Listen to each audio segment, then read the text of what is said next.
Hello, what's up guys? Welcome back to my channel. So sa mga baguhan dito, you can hit the subscribe button and then ring the notification bell guys para palagi kayong updated sa mga bago nating vlog na yan. Ngayong araw guys, napag-utusan tayo ni Mrs. na mag-deliver ng mga items, orders niya guys. Ako, pagkatapos ko mag-deliver guys, lumakad naman ako dito. Nakita ko nga yung Angel Burger guys. Sarap nga kumain pero walang masyadong time kaya bumili na agad ako ng kakailanganin natin guys, yung welding rod na kailangan natin sa motor natin guys. Kailangan kasi siyang ayusin kasi meron tayong pupuntahan.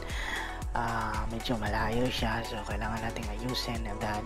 Tapos kung binayaran agad guys, lumakad naman ako.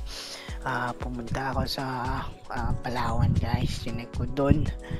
Paglakad ko nga, kita ko tong Crispy King at saka yung mamas. Nagugutom nga ako guys, pero wala tayong extra money ngayon guys, kaya naglakad na lang ako. Tapos dito sa Villegas Street guys, punta tayo sa Palawan, kaso pagdating ko dun sa Palawan, i-cut off naman sila ng GCash guys, kaya punta na lang ako sa 7-Eleven. So pagpasok ko nga dito is punta agad ako sa tinatawag nila tong click guys.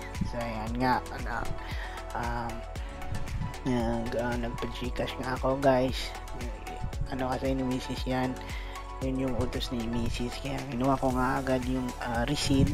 Tapos yung pinasok ko nga guys is 800. Tapos pumunta na nga agad ako sa cashier guys. Binayaran ko na nga yung GCash. Pagkatapos ko ng bayaran guys, kinuha ko nga yung receipt. Tapos nyan, dali-dali din akong umalis dyan guys, kasi meron pa tayong ibang pupuntahan guys. So ayan, sa paglabas ko nga guys, lumangkad agad ako kasi bibili naman tayo ng uulamin natin mamayang gabi.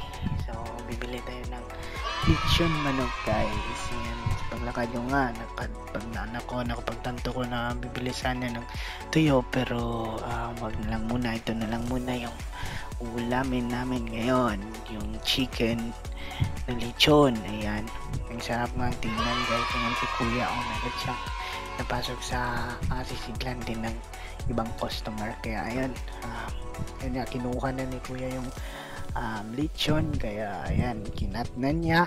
Ang sarap nga niyan, tingnan, no, nakakagutom yan. Alam mo, sinap na nga niya. Ang sarap dito mag lechon guys. Yung nabayaran ko nga dito is 120 ata yun, kasi parang 240 yung isang buong lechon. Kaya ayan, nilagay niya ate, tapos binayaran ko na agad. Tapos lumabas ako, kinunan ko ngayong banner nila kasi dito yung pinakamasarap na lechon dito, sponsored guys dito sa Senior Mio, pero baka naman.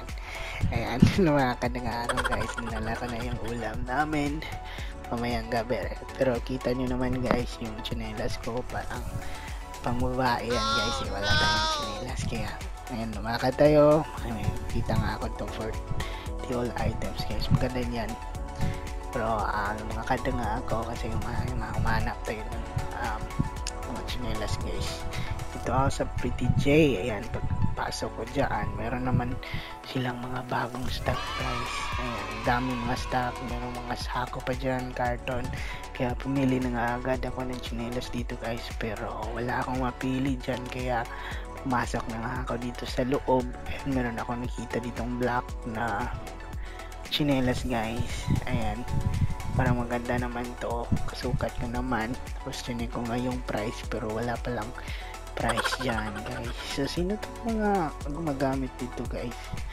Sino sa inyo gumagamit dito? Shout out, comment lang kayo sa baba guys. Ang ganda yung tsinelas, magaan yan. Ayan, kaya nga hindi ko nakita yung price, kaya dinala ko na lang doon ako sa cashier magtanong if magkano yung price. Kaya ayan, pinatong ko na agad dyan, binayaran ko, chinek ko yung price. Sabi naman ni cashier is 155 daw yung price, kaya mahal pala nito.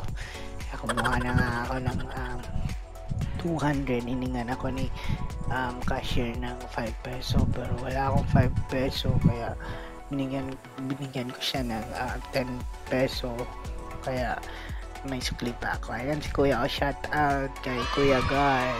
Ayan. Kaya ayan na guys, and that's it for this video guys, and God bless. Have a always nice day, and glory and honor belongs to God.